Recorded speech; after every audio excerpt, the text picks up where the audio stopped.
Sa araw ng halalan, ganito kapayapa ang kalsada natin sa Baguio City. Alright. Election lang pala magpapalight sa ating traffic, ha. Ganito po yung traffic situation natin. May 12, 2025.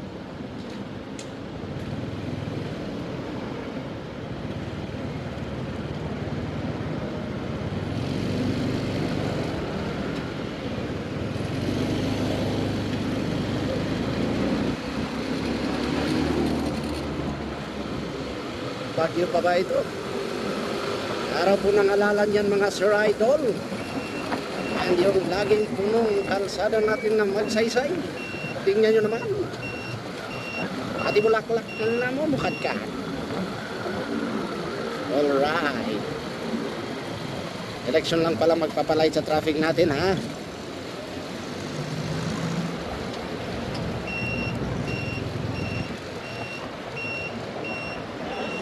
Wala, oh. Ayan.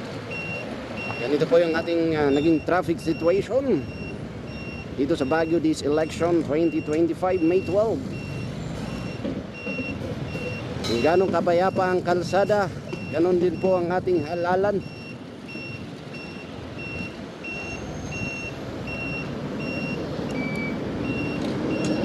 Partida, lifted pa yung coding natin.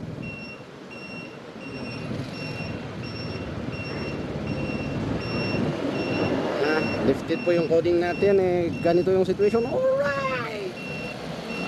Hindi mo to makikita. Minsan-minsan lang natin to maranasan. Woo! Very peaceful ang kalsada natin. Same astro sa ating halalan. Congratulations, Baguio City.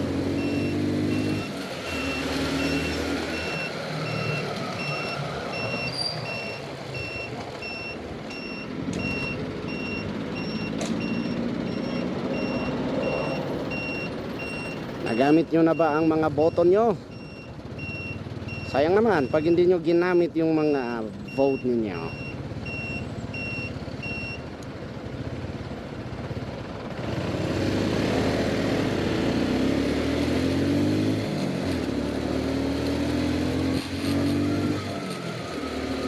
Alright ang ating traffic situation. So moderate po yung dating pinaka-busy nating kalsada. Ito yung kanilang sitwasyon. Naku po. So nice mga sir and ma'am idols natin.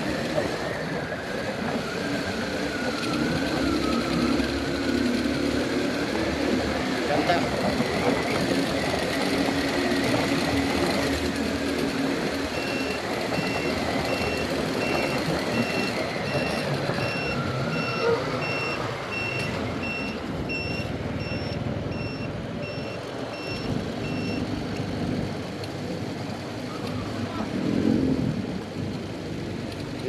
Napakapayapa. Baguio pa ba ito?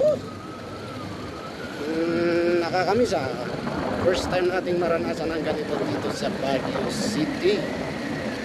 Ay mga sir idols namin dyan. Ingat-ingat po tayo, ha. Kahit po ganito kaganda yung traffic natin kalait, ingatan po tayo. Ingat pa rin tayo.